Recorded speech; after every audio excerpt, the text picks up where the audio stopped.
رسوله الكريم أما بعد فأعوذ بالله من الشيطان الرجيم بسم الله الرحمن الرحيم يمنون عليك أن أسلموا قل لا تمنوا علي إسلامكم بل الله يمن عليكم أن هداكم للإيمان وقال رسول العربي صلى الله عليه وسلم العلماء ورثة الأنبياء أو كما قال عليه الصلاة والسلام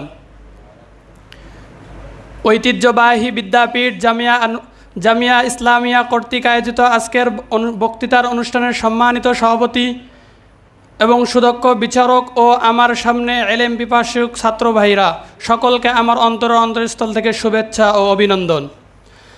আজকে আমাকে যে বিষয়টি নির্ধারণ করে দেওয়া হয়েছে তা হলো জাতির সেবায় উলামায়ে কেরামের অবদান। আল্লাহ চাহে তো এ বিষয়ের প্রতি সময়ের প্রতি লক্ষ্য রেখে কিঞ্চিত পরিমাণ আলোচনা করব ইনশাআল্লাহু তাআলা।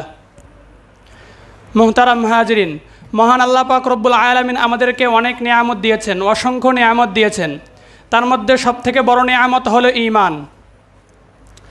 আল্লাহ পাক রব্বুল আলামিন কোরআনুল কারীমের সূরা হুজুরাতের 17 নম্বর আয়াতের মধ্যে বলেন, ইয়ামুন্নুনা আলাইকা আন আসলামু কুল লা তামুন্নু আলাইয়া ইসলামাকুম বালিল্লাহু ইয়ামুন্নু আলাইকুম আন হাদাকুম লিল ঈমান। যে তারা মনে করে তারা ইসলাম গ্রহণ করে আপনার প্রতি দয়া করেছে। হে নবী, আপনি তাদেরকে বলে দিন যে তোমরা ইসলাম গ্রহণ করে আমার প্রতি দয়া করো নাই, বরং মহান আল্লাহ পাক রব্বুল আলামিন ইসলাম নামক দৌলত তোমাদেরকে দিয়ে তোমাদের ওপর দয়া করেছেন। মুহতারাম হাজিরিন, তাই যখন এই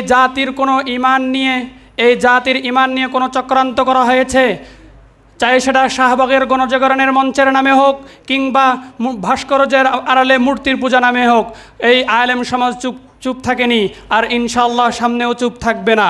কেননা আল্লাহ রসুল সাল্লাল্লাহু আলাইহি সাল্লাম 1400 বছর আগে এই আলেমদেরকে একটা সার্টিফিকেট দিয়ে গিয়েছেন, আল উলামা ওয়ারাসাতুল আম্বিয়া, যে এই আলেম সমাজে হলো একমাত্র রসুলগণের ওয়ারিস।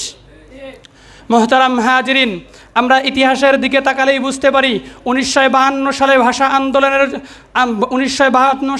আন্দোলন, 1971 সালে মুক্তিযুদ্ধ এবং 2024 সালে ফার্মাবাদ বিরোধী আন্দোলন সহ এদেশের গুরুত্বপূর্ণ কাজে ভূমিকা রয়েছে এই আলেম সমাজের।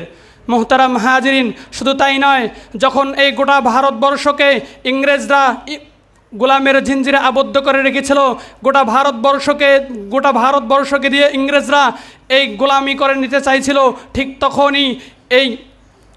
তখনই স্বাধীনতার কথা সর্বপ্রথম যে ব্যক্তির মুখ থেকে উচ্চারণ হয়েছিল, তিনি কোনো রাজনীতির দলের নেতা ছিলেন না, তিনি কোনো নেতৃত্বের নেতা ছিলেন না, তিনি ছিলেন একজন আলেম, তিনি ছিলেন উপমহাদেশের সর্বশ্রেষ্ঠ হাদিস বিশারদকারী, তিনি ছিলেন শাহ আব্দুল আজিজ মুহাদ্দিস দেহলভী রহমাতুল্লাহি আলাইহি। আর তিনি ওই সময় ফতোয়া দিয়েছিলেন যে বর্তমান অবস্থাতে যা ইংরেজদের বিরুদ্ধে স্বাধীনতার জন্য যুদ্ধ করা ফরজ, যার ফলে তৌহিদ জনতা শত শত আলেম তাদের বিরুদ্ধে যুদ্ধ করে এই স্বাধীন দেশকে উপহার হিসাবে পেয়েছে।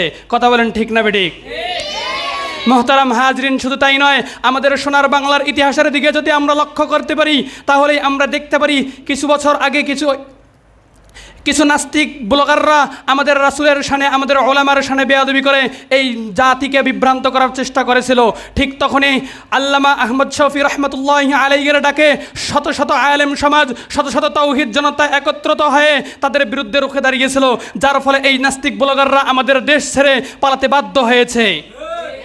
মুহতারাম হাজরিন, শুধু তাই নয়, আমরা কিছুদিন আগে আমাদের বাংলাদেশের ইতিহাসের দিকে লক্ষ্য করলেই বুঝতে পারি, আমাদের দেশে এক নারী, তাসলিমা নাসরিন নামক এক নারী আমাদের দেশকে ধ্বংস করার জন্য, আমাদের দেশের আইনকে ধ্বংস করার জন্য সে এই দেশে স্লোগান তুলেছিল, নারী পুরুষের সমান অধিকার চাই।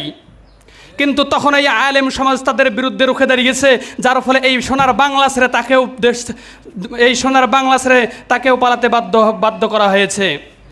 মুহতারাম হাজরিন, শুধু তাই নয়, এই শত শত আলেম সমাজকে কারাগারে বন্দী করে রাখা হয়েছে, এই আলেম সমাজকে শত শত আলেমকে ফাঁসির কাষ্ঠরিতে ঝুলানো হয়েছে, শত শত আলেমদেরকে নির্যাতনের উপর তাদেরকে রাখা হয়েছিল।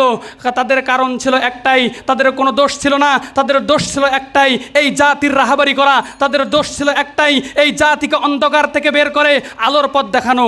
মুহতারাম হাজরিন, তাই আমি বলতে চাই, সামনে যদি কখনো এই আলেম সমাজকে নিয়ে নিয়ে সামনে যদি কখনো এই জাতিকে নিয়ে, এই জাতির ইমানকে নিয়ে কোনো চক্রান্ত করা হয়, তাদের বিরুদ্ধে আমরা ইনশাল্লাহ আলেমরা আবার জাগ্রত হব। প্রয়োজনে বুকের তাজা রক্ত দিয়ে হলেও আমরা তাদের বিরুদ্ধে রুখে দাঁড়াবো, তাদেরকে এই দেশ ছেড়ে পালাতে বাধ্য করাবো ইনশাআল্লাহ। ওয়া আখিরুদ দাওয়ানা আলহামদুলিল্লাহি রাব্বিল আলামিন।